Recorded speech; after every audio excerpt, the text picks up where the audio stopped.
आप हैं बिहार संवाददाता के साथ और मैं हूं मनोज चतुर्वेदी। चिराग पासवान अभी अभी पटना पहुंचे हैं और पटना पहुंचकर उन्होंने संवाददाताओं से बात की। जब संवाददाताओं ने उनसे पूछा कि बिहार की स्थिति बड़ी खराब चल रही है, तो उन्होंने कहा कि बिहार की सरकार को जनता की फिक्र है या नहीं, या कुछ जानबूझकर वो जनता के बारे में नहीं सोचती है। क्या कुछ कहा है चिराग पासवान ने, आपको सुनवाते हैं। बहनों को नचवाया जाता है, कपड़े पहनाए जाते हैं, विवादित बयान दिया है, कैसे देख रहे हैं? भाई मेरी समझ में नहीं आता कि सरकार को बिहार की ज्वलंत समस्याएं दिखती हैं कि नहीं दिखती हैं, या ये लोग देखना नहीं चाहते। बार बार लोगों की आस्था, लोगों के विश्वास का मजाक उड़ाना और उस पर बयानबाजी करना। भाई हम हर बार कह चुके हैं कि व्यक्तिगत आस्था के विषय हैं ये। कौन किस चीज़ में आस्था रखता है, कौन किस चीज़ में आस्था रखता है, कोई तीसरा व्यक्ति उसको निर्धारित करने वाला कोई नहीं हो सकता।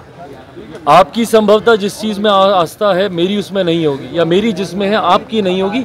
ये व्यक्तिगत विश्वास का विषय है भाई।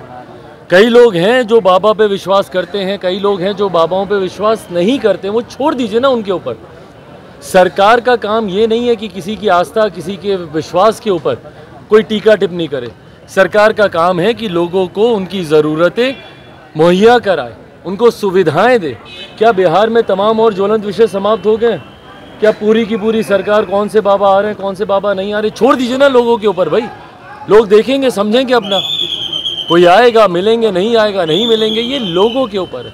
पर जब सरकार जब इसमें हस्तक्षेप करने लगती है तो ये दर्शाता है, पूर्णतः ये दर्शाता है कि सरकार ज्वलंत विषयों से ध्यान भटकाने के लिए इस तरीके की बयानबाजी कर रही है, जो सरासर गलत है।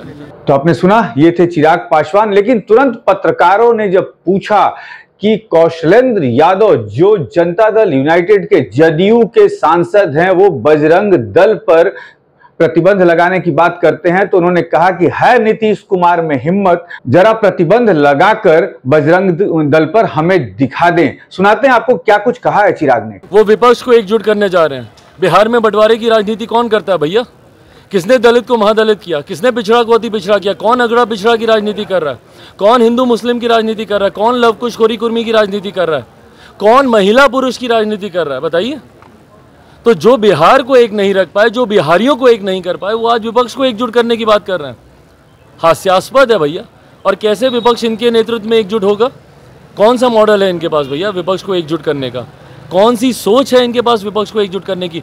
और कभी गलती से कोई विपक्ष इनके साथ आ भी गया तो देश की जनता क्यों जाएगी इनके साथ? बिहार में कौन सा ऐसा मॉडल ये खड़ा किए हैं भाई? क्या बताएंगे देश की जनता के सामने जाके कि बिहार में एक दिन में इतनी हत्याएं हो रही हैं तो देश भर में हम इतनी हत्याएं करवाएंगे? या बिहार में इतना भ्रष्टाचार हो रहा है तो देश भर में हम लोग इतने लाखों करोड़ का भ्रष्टाचार कराएंगे? या बिहार में जहरीली शराब से इतनी मौतें हो रही हैं तो देश भर में शराबबंदी लागू करके हम लोग इतनी मौतें करवाएंगे? क्या मॉडल है इनके पास भाई? जिनके प्रदेश में पुल हवा से गिर जाते हों, जिनके प्रदेश में चूहे कुतर जाते हों, उस प्रदेश का कौन सा मॉडल मुख्यमंत्री जी लेकर जाएंगे जहाँ पे हर जात पात धर्म मजहब के लोग आज की तारीख में सड़क पे हैं, और हर समस्या का समाधान जिनके पास लाठी हो? तो उनको देश अपना नेतृत्व क्यों स्वीकार करने देगा बताइए? कर्नाटका में बजरंग दल को बैन करने की बात कांग्रेस ने मैनिफेस्टो में डाली है, और उसके बाद अब बिहार में जेडीयू के सांसद भी मांग कर सरकार है, करके दिखाइए। हिम्मत है तो करके दिखाइए भाई। किसी भी संगठन को सिर्फ राजनीतिक लाभ के लिए, उसके नाम को इस्तेमाल करने के लिए इस तरीके की बयानबाजी करना सरासर गलत है। मैं बार यही कहता हूँ, क्या सही में ज्वलंत विषय समाप्त हो गए हैं? कर्नाटका में क्या और कोई विषय नहीं रहा विपक्ष में होने के बावजूद कांग्रेस के पास कि भाई आप इस तरीके के विषय को आप उठाएंगे? क्या कर्नाटका में बाकी तमाम समस्याओं का समाधान हो गया? और आज आपको कर्नाटका सुनाई दिया तो तुरंत यहाँ पे विपक्ष के लोग शुरू हो गए कि भाई बिहार में भी घटना बताइए ना, किस आधार पर आप ये करना चाहते हैं? क्यों करना चाहते हैं भैया? क्योंकि एक राजनीतिक लाभ लेने का प्रयास एक विपक्ष का घटक दल कर्नाटका में कर रहा है, तो इसीलिए बाकी के भी जो विपक्ष के दल हैं वो बहती गंगा में हाथ धोना चाहते हैं। इसीलिए भैया बिहार में भी इसको बैन कर दिया जाए। कुछ आधार है किसी चीज़ को बैन करने का, या आए गए कल को जो आपका मन करेगा आप करेंगे? तानाशाही की सरकार चला रहे हैं या लोकतंत्र की सरकार चला रहे हैं? इस तरीके से अगर तानाशाही है तो सही मायनों में जो मुख्यमंत्री बोलते हैं लोकतंत्र की हत्या हो रही है, लोकतंत्र की हत्या मुख्यमंत्री जी इसको बोलते हैं। जहाँ पे किसी भी संगठन को बैन करने की सिफारिश कर दी जाती है, आपके दल के नेताओं के द्वारा मांग उठा दी जाती है बिना किसी आधार पे, इसको कहते हैं लोकतंत्र की हत्या। लोकतंत्र की हत्या 2017 में आपने की थी, जब जनादेश का अपमान करके आपने दूसरी वैकल्पिक सरकार बना ली थी, और 2015 के जनादेश का अपमान किया था।